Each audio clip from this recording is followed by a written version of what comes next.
Hey girl, welcome to the Feminine Founder Podcast, where we are all about learning and growing professionally so that we can build a life that we are proud of and really love. My name is Caroline, and I'm a LinkedIn expert obsessed with teaching female entrepreneurs how to start, grow, and scale their personal brand and business on LinkedIn. This podcast is all about sharing our stories and learning from each other on how to navigate our professional journey so that we can live our best lives.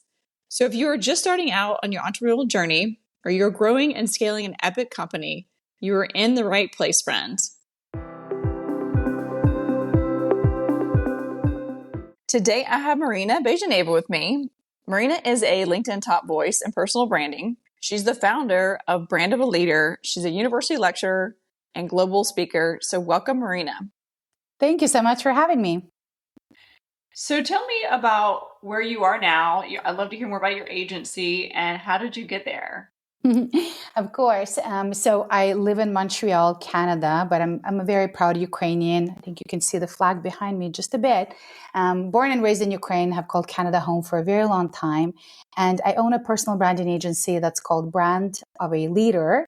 And we're based in Canada, but we're a global agency with clients from North America, South America, Europe, Middle East, Australia, you name it. We've got presence there.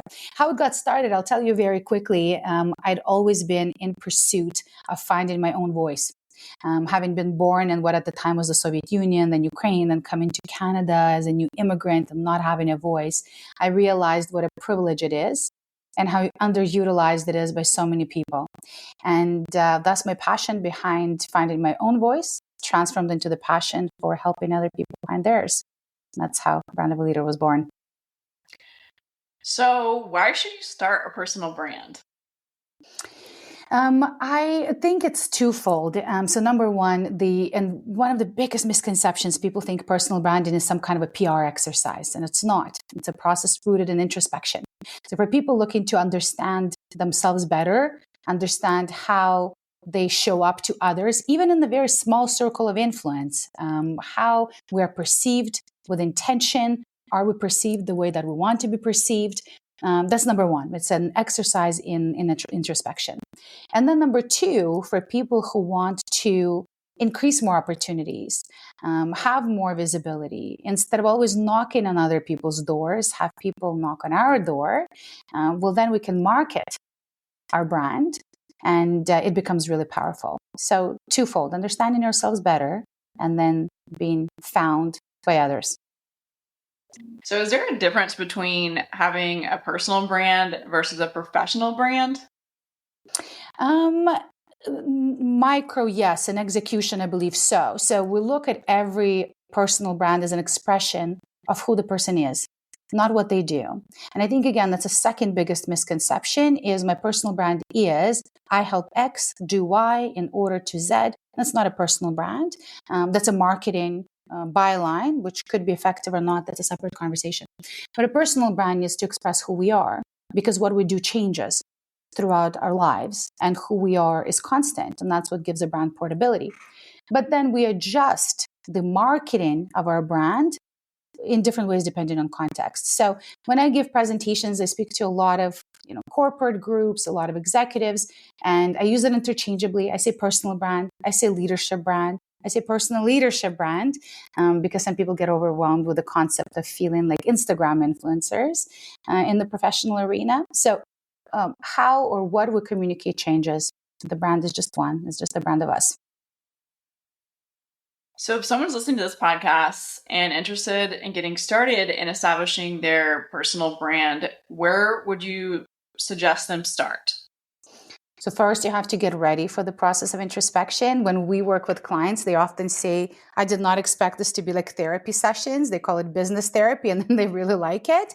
But you have to be prepared for that. So it's not about external research and looking for gaps to fill. That's all part of the marketing play, important, but not branding. So when we work with clients, we take them through that process of introspection, and that's something people can do on their own as well. Hard to do on your own. It's good at least when somebody's coaching or guiding you along the way. But the first thing that we do is we look at each person's life journey from the very beginning as a child. I think that's why it feels a little bit like therapy. All the highs and all the lows. because we look for patterns and common denominators. Because again, a personal brand is an expression of who we are, not what we do. So what is it that keeps showing up a lot? And that's a very powerful exercise. A second one is looking at our core values. What is it that we're really strong? Because brands, corporate brands, employer brands, personal brands have points of view. So what is it that you believe in so strongly that perhaps that becomes the cornerstone of your personal brand? But so the starting point is a lot of self-understanding, self-awareness, and a lot of introspection. If someone's interested in starting a personal brand, would you suggest them being omnipresent on multiple platforms or picking one platform and getting really good at it? Well, so first of all, when we speak about personal branding or think about it, the first platform that we have is our offline platforms.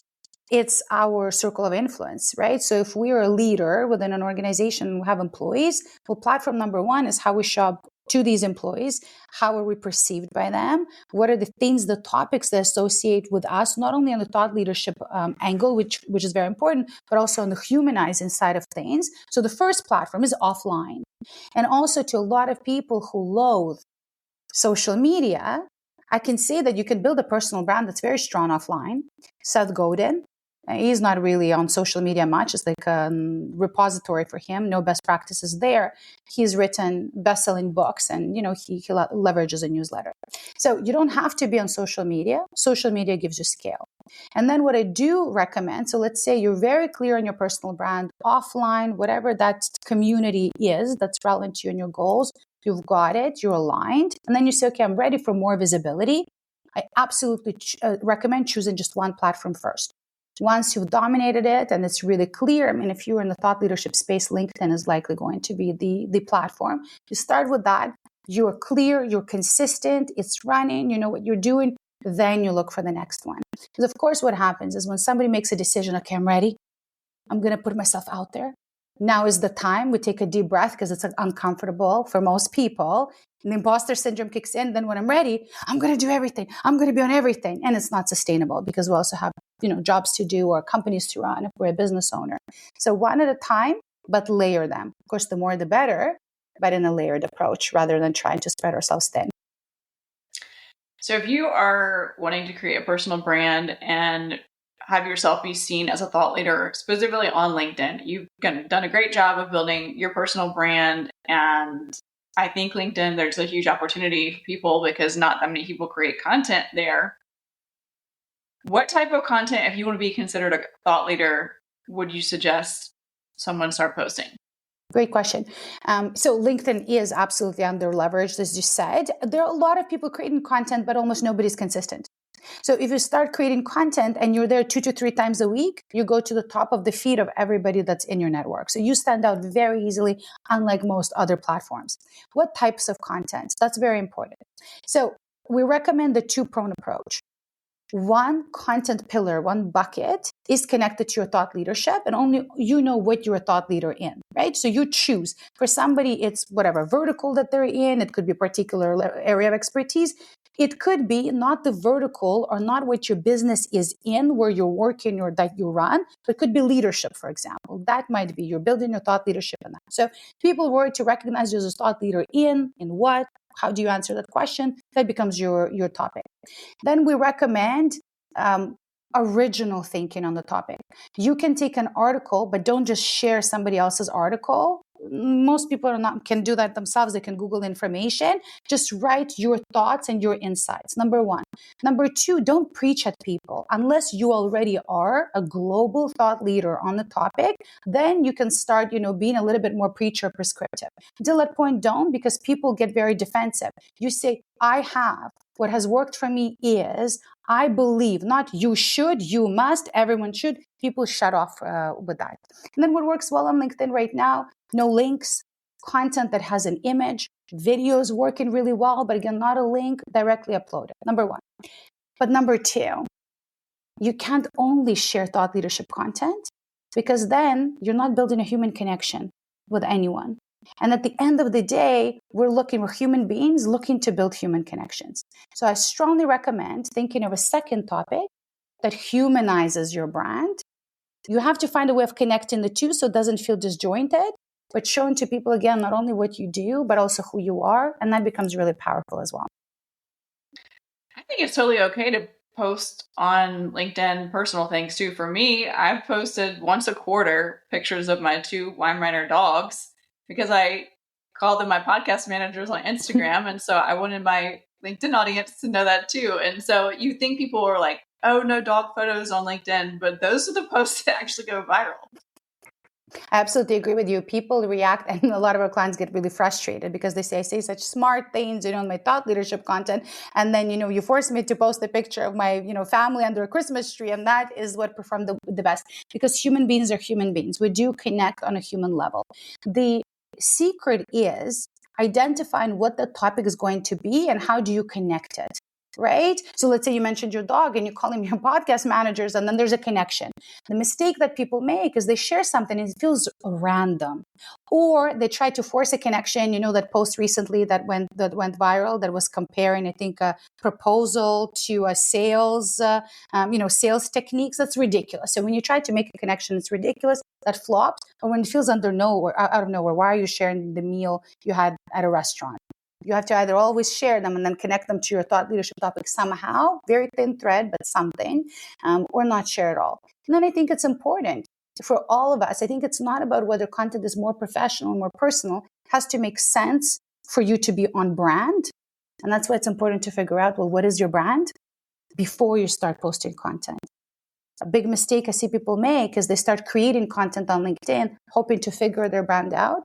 It's not working, and then they give up. First, we figure out, well, what is the brand? What's on brand? What do I stand for? What's my point of view? What are my topics? And then you create things that are in alignment. So if you're listening to this and building a personal brand right now, and let's say you're getting some traction and things are starting to go up, and I'm just talking all organic at this time, nothing paid, no ads, none of that. At what point do you outsource the content creation? At the point where it's unsustainable for you to be consistent. So that could be from the get-go, and that could be 6 months in. But the key is consistency, as with anything, right? You can't spend a month going to the gym every day and then not go for 3 months and then go back and you're constantly sore and it's not working out for you, right? It's exactly the same thing. If you're going to be doing it, then you need to be posting 2 to 3 times a week. Like, you have to work out at least 2 to 3 times a week to sustain things, right? And so if you find that it's unsustainable for you, that's when outsourcing, that's why agencies like mine exist, because what we do is we make it really simple. We interview you once a month. We get all the stories, we get the video, we present you with enough content for a month, you approve it, and we go and post it. It becomes really simple. So if you're able to do it, and our clients are always saying, technically I could do this myself. Well, of course you could, and a lot of them are great writers. Have you been? And will you? And that's where outsourcing it can help. So it's only a question of time and consistency, in my opinion. So what is lighting you up about some of the clients you're working with right now? How much time do we have for this question? There's a couple of things. So we work with Gen Xers. So our clients are 45 years of age plus. They're extremely uncomfortable with the idea of social media. They are not me type of people. They don't like spotlight, and the whole thing makes them feel very icky. But they feel that if they do put themselves out there, there are benefits to be had. And typically the benefit is not only transactional, but they feel that they want to inspire, they want to impact, they have a message to spread. And so they come to us with all these questions and all these insecurities, and we're able to package things together. Our purpose is to help people realize and express their greatness. And so when we're able to package those things for them and then help them express it, it's incredible. The last client presentation I had where we presented brand architecture to our client was on Friday. And he has 2 very different sides to him they seem like there's no connection. There's no parallel between the two. So he said, well, how can I put myself out there? It feels like it makes no sense. There's 2 completely conflicting sides. We worked through it together. We found the common denominator that has become his brand angle, and we wrote his brand story that connects everything. And when I presented it to him, and he got choked up, like this, super massively successful, business guy, like a shark in what he does. And there was this pause, and he got emotionally choked up, and he said, you guys just resolved a dilemma that I've had for decades of my life. Like, you just told me my story in a way that I hadn't been able to tell it to myself. Nothing made sense. And what a gift. So that lights us up, beyond anything that words can express. And then, of course, taking somebody like that and help him shine and expand his visibility it's just, that's why we do what we do. I love that story. Thank you so much for sharing that. And I mean, how amazing to do work that impacts people like that. It's incredible. And it's, one of those things where, I'll present to a client and I'll say, oh my God, and we get paid for this. When somebody says, this has been transformational, the impact you've had on my life. And it seems almost so frivolous, when people talk about, I'm going to build my brand, and people say, oh, this sounds, and then I say, let's rephrase it. Say, I'm going to put myself out there. I'm going to tell my story better.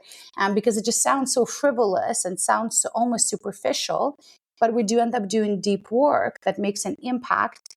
And our clients are all making impact and inspiring in different ways. So we drive this impact that helps them drive theirs.